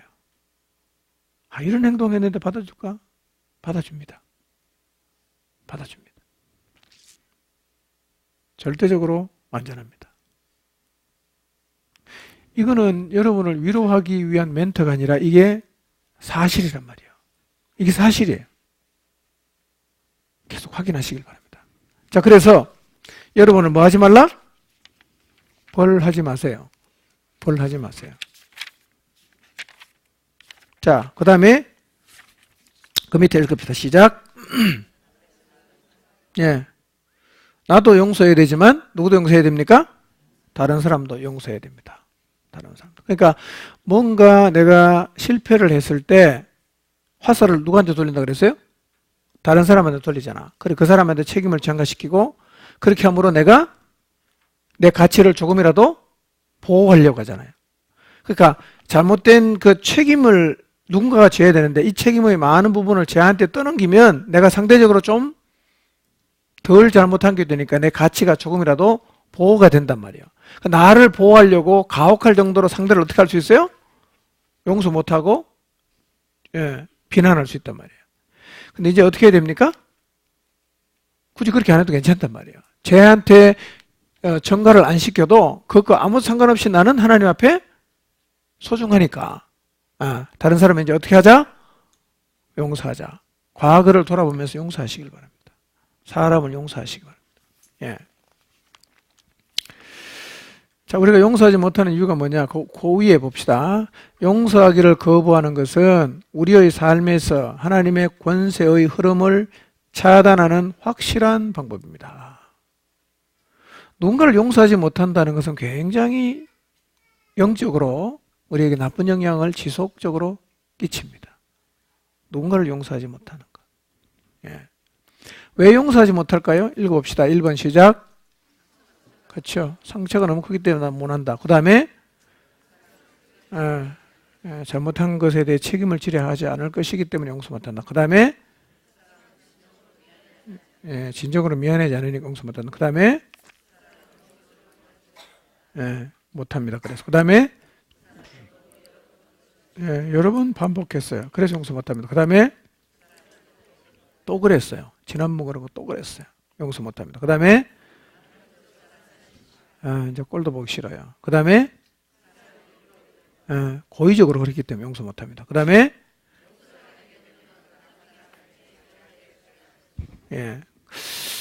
그래서 그 누군가를 용서하라는 말이 너무 이게 용납이 안 돼 갖고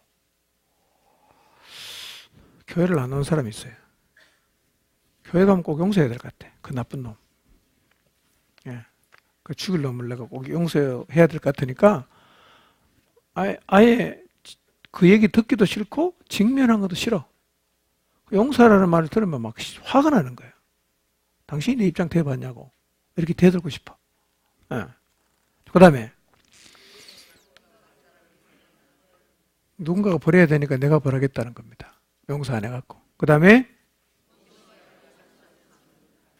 하여튼 뭘 가끔씩은 용서해야겠다는 마음은 있는데 그런 마음이 생기긴 하는데 뭔가가 하여튼 내 마음에 용서를 못하게 하는 것 같아. 그 다음에 내가 말로는 용서하지만 사실은 용서가 안 되기 때문에 용서한다고 말하는 자체가 나를 위선자로 만드는 것 같아서 내가 용서 못한다. 그 다음에 잊지는 말아야지. 내가 그래 뭐 용서해 줄게. 근데 나 절대로 안 잊을 거야. 용서 안 한 거죠. 그 다음에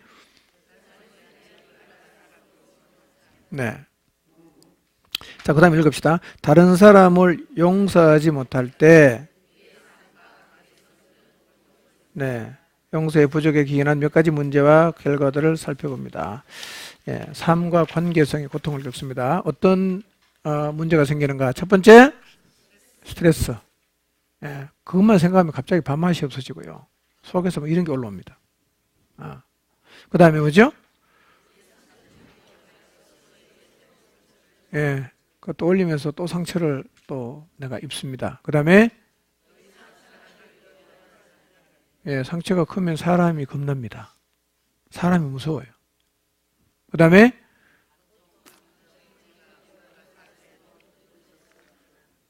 누군가를 용서를 못하면 어두워집니다. 표정을 보면요 되게 어두운 사람이 있거든요. 어두운 사람 고통이죠. 그 다음에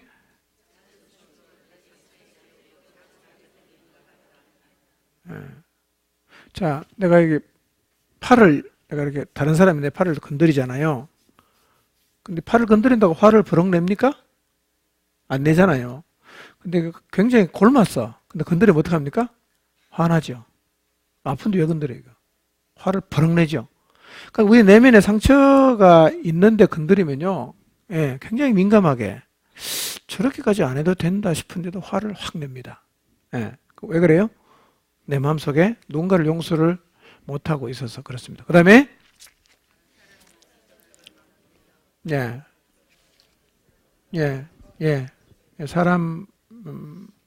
사람을 가까이 하는 게 두려워집니다. 상처를 심하게 받으면요, 사람에게 가면 또 상처받을까봐 잘 못 가게 됩니다. 잘 못 가요. 관계를 아예 그냥 누구라도 관계를 안 하고 싶어지는 겁니다. 이거는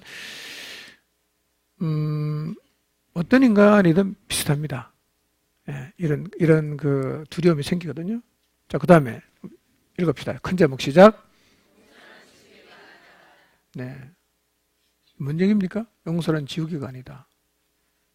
이런 얘기입니다. 용서는 세월이 만에 가서 잊어져서 해결되는 게 아니라는 겁니다. 잊어져서 해결되는 게 아니에요. 자, 읽어보겠습니다. 시작.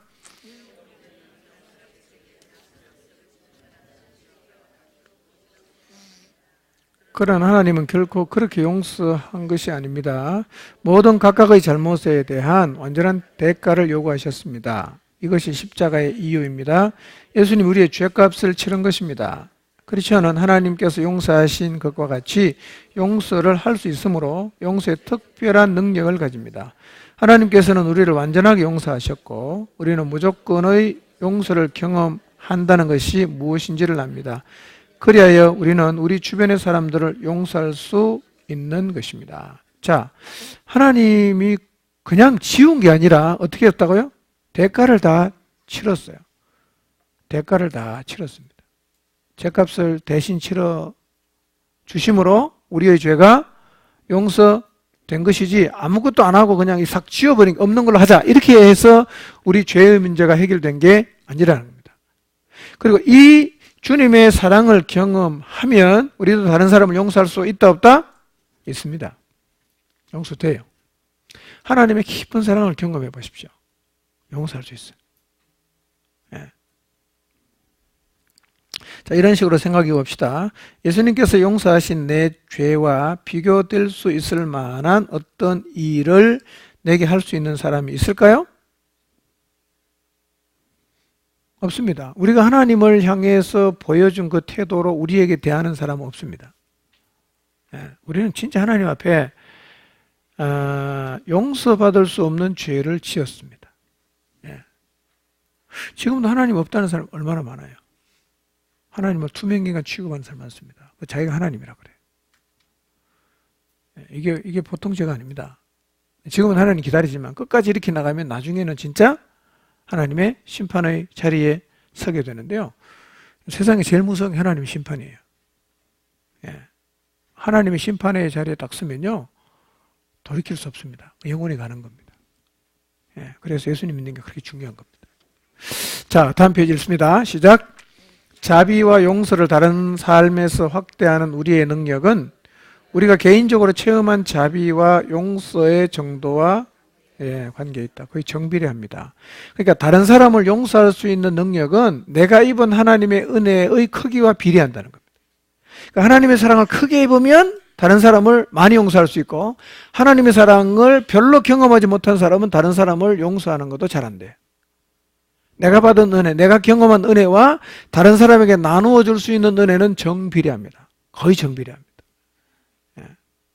그러니까 다른 사람을 용서 못하는 사람은 내가 주님의 그 용서를 그만큼 깊이 경험을 못했다는 얘기입니다. 네. 자, 그 다음 읽읍시다. 시작.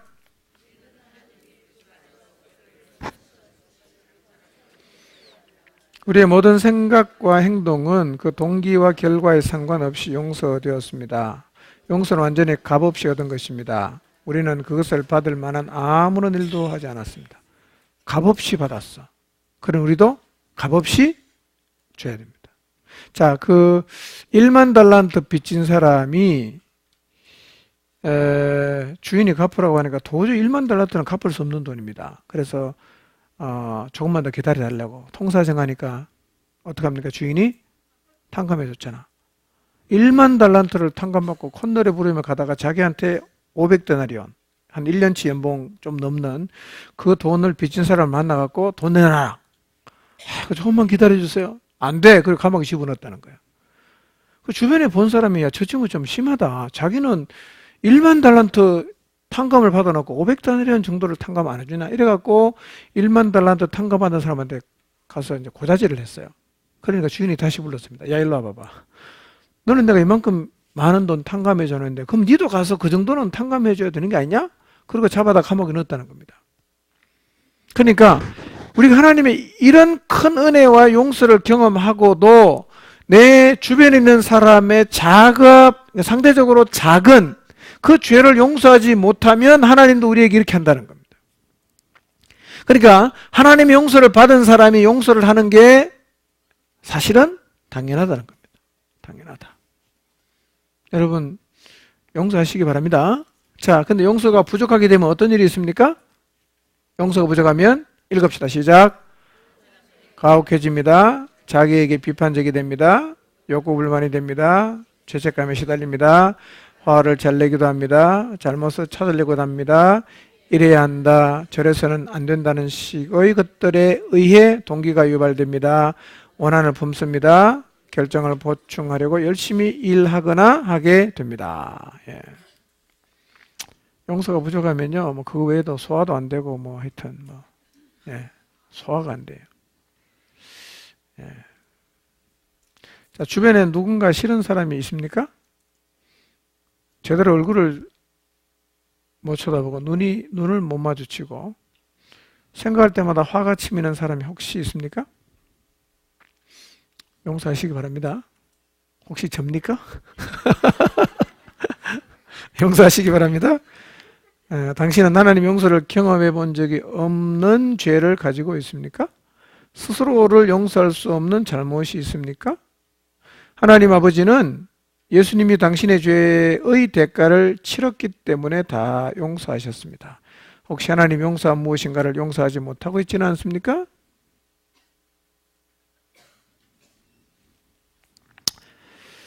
지우려고 하지 말고요. 잊어먹으려고 하지 말고 어떻게 하라고요? 적극적으로 용서하십시오. 우리는 엄청난 도저히 용서받을 수 없는 죄를 아무런 대가가 없이 용서를 받았습니다. 그런데 이 하나님의 사랑, 하나님의 용서를 정말 마음으로 경험을 하면요, 용서됩니다. 용서돼요. 믿음 안에 들어오면 그냥 되는 겁니다. 자, 그 다음에 읽읍시다. 시작. 하나님, 저는 당신께서 저를 아낌없이 용서하셨으며 또 저에게도 다른 사람을 용서하라고 명령하셨으므로 누구누구의 그 시기한 잘못을 용서합니다. 저는 예수님의 용서가 제 삶 속에 있기 때문에 이렇게 할 능력을 가지고 있습니다. 용서하는 것을 뒤로 미루기 위해 어떤 식으로든 이 사람의 잘못을 핑계 삼지도 어떠한 변명을 대지도 않겠습니다.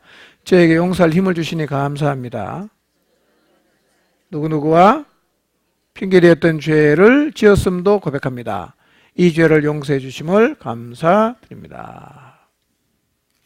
우리가 용서해야 되는 대상은요, 대개는 다 가까운 사람입니다. 미국에 있는 사람 아닙니다. 다 한국에 살아요. 예. 내 행동 반경 안에 다 있는 사람입니다. 예. 가족이 제일 많습니다. 가족이 제일 많습니다.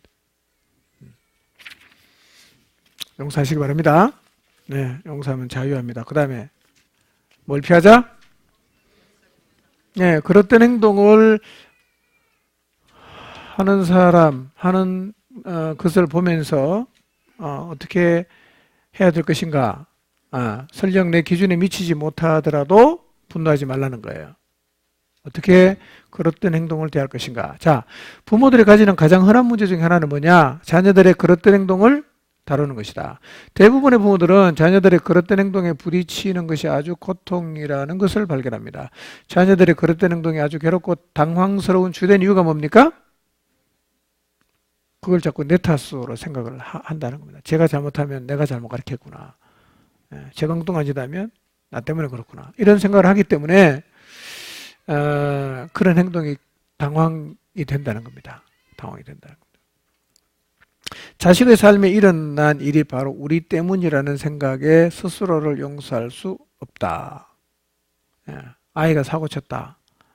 내가 잘못 키웠구나. 이런 생각이 자꾸 든단 말이에요. 그러니까 이제 아이가 잘못된 행동을 할 때마다 내 안에 더 화가 나는 거예요.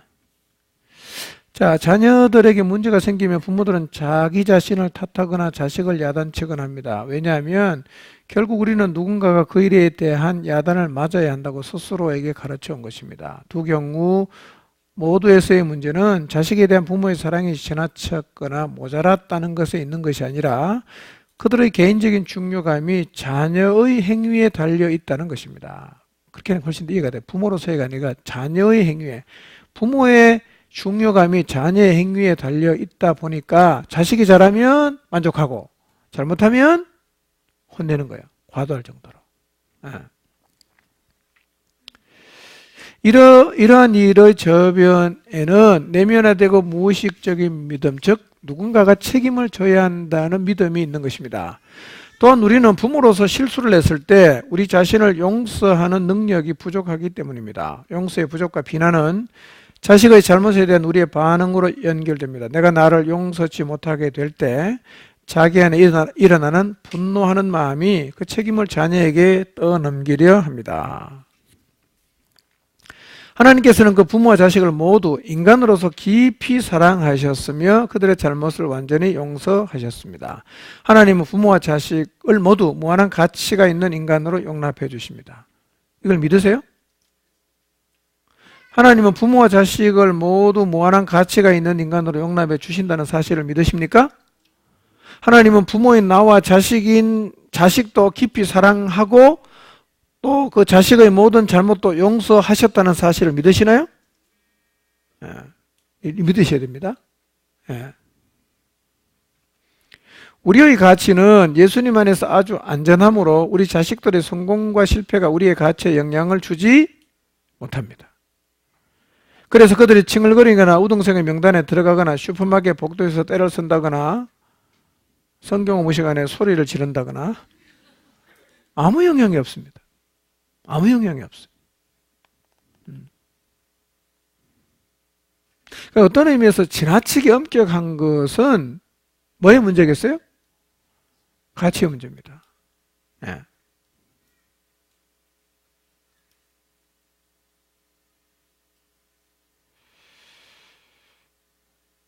아이들이 실패한 것하고 내 가치가 영향을 줍니까? 안 줍니까?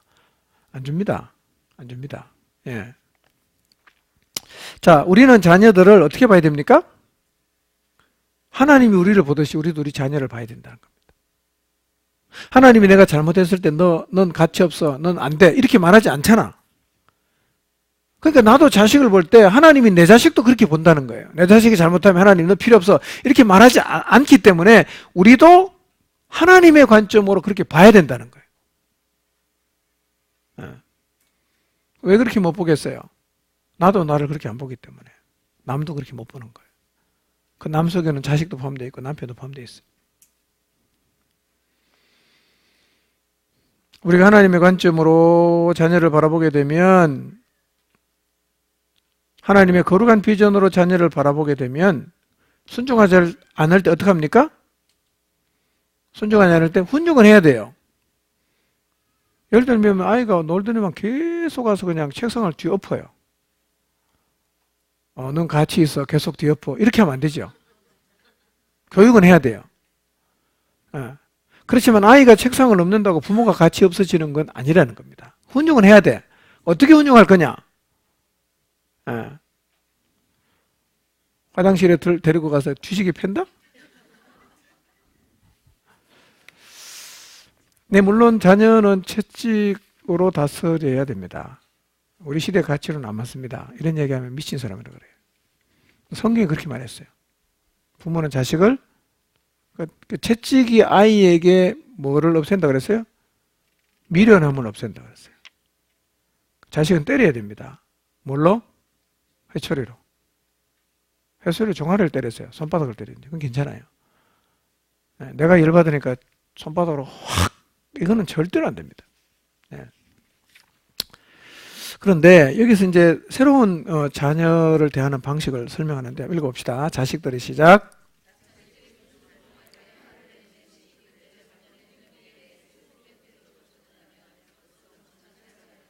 네, 정죄하는 게 아니라 아파하는 거죠. 이렇게 하면 적극 해보라는 겁니다. 자, 읽읍시다. 시작. 내가 말을 듣지 않으니 참 슬프구나. 그것은 내게 유익하지 않아. 나는 너를 아주 사랑한단다. 내가 내 자신을 해치는 것을 원치 않는다. 내가 다시는 그렇게 하지 않도록 기억하기 위해 너를 징계할 필요가 있을 것이다. 잊지 말아라. 내가 너를 벌 주는 이유는 내가 열받았기 때문이다. 그러면 안 됩니다. 사랑하기 때문에. 태도가, 그러니까 접근하는 방식과 시각이 다른 거죠. 시각이 다른 거죠. 한번 이렇게 해보시기 바랍니다. 자녀에게. 근데 위와 같은 말로 다음과 같은 말을 대체할 수 있다. 읽어봅시다. 시작.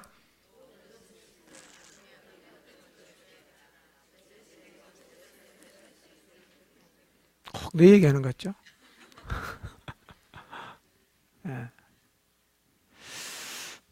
결국은 자녀를 훈육하는 방법과 자존감이 영향이 있습니다.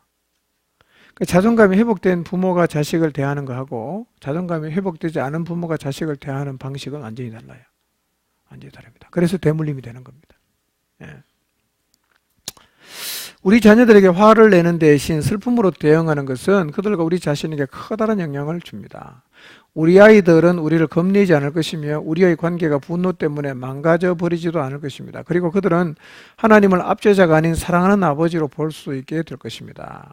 우리는 부모로서 하나님의 사랑과 은혜의 연단을 더 정확하게 인지할 것이며 우리의 감정도 더욱 잘 조절하게 될 것입니다. 이것은 우리가 분노를 폭발할 때까지 쌓고 쌓는 것을 피하게 됩니다. 그 대신 우리의 불만을 더 납득할 만하게 표현할 수 있게 될 것입니다. 거룩하지 못한 분노 대신 유익한 슬픔으로 표현할 것이기 때문입니다. 자, 읽읍시다. 시작. 이과에서 우리는 용서에 대한 것을 배웠습니다. 물론 우리는 때때로 부모로서 그리고 평범한 인간으로서 실수를 합니다.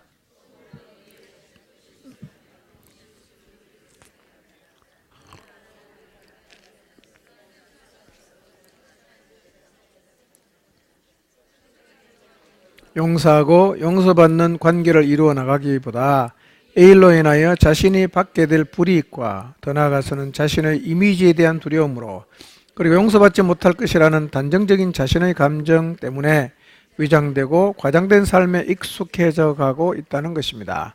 이런 일들이 있을 때 다음을 기억합시다. 읽읍시다. 시작.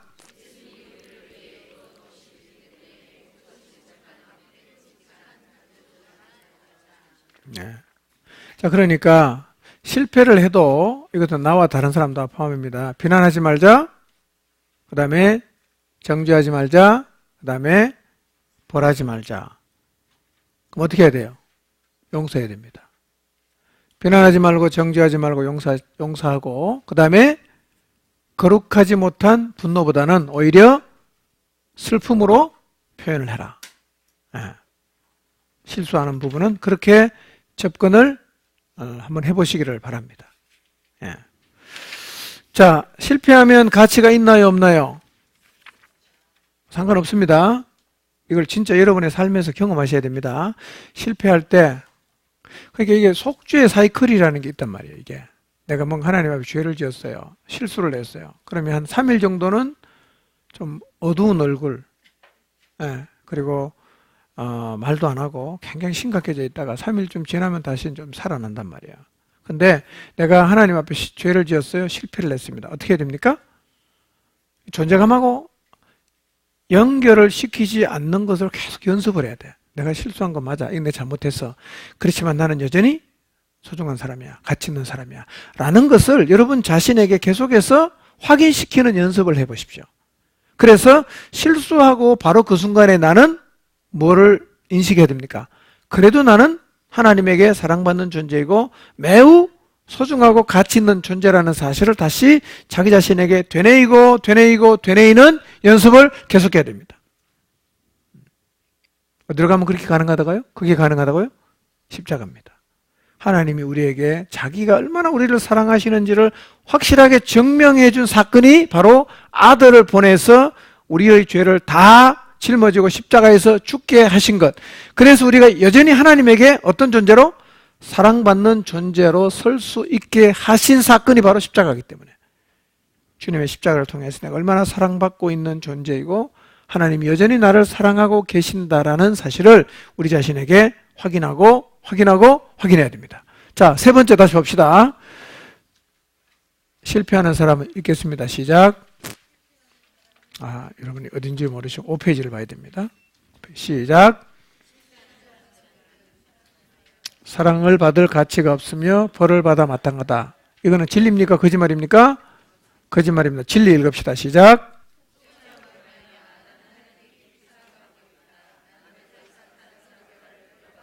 네.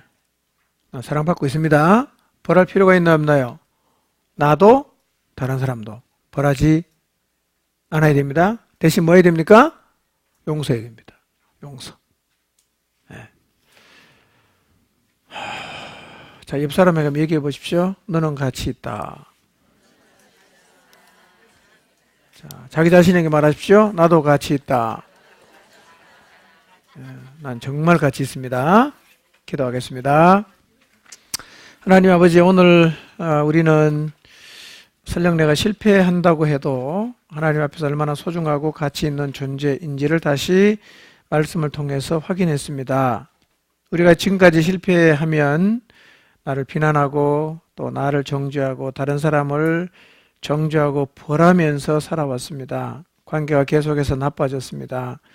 나 자신을 사랑하기가 참 어려웠습니다. 그러나 나의 성취 정도와 내 존재 가치는 아무런 상관이 없고 오직 나의 가치는 예수님께서 십자가에서 죽으심으로 내가 하나님의 사랑을 받는 존재가 되게 하셨기 때문에 그 사실 때문에 내가 하나님의 사랑을 받고 또 가치 있는 존재가 되었습니다. 이 사실을 늘 마음에 새기게 하시고 이미 내가 주님 앞에서 가치 있는 존재가 되었다는 사실을 늘 되뇌이며 살게 하셔서 나든 다른 사람이든 비난하지도 정죄하지도 벌하지도 말게 하시고 용서하게 하시고 사랑하게 하시고 설령 상대가 잘못해도 분노하기보다는 그 사랑의 슬픔을 통해서 표현하게 하셔서 하나님 우리의 잘못에도 불구하고 용납되고 또 관계가 깨어지지 않는 그런 삶을 이제 경험해 나갈 수 있게 하여 주옵소서. 예수님 이름으로 기도합니다. 아멘. 감사합니다.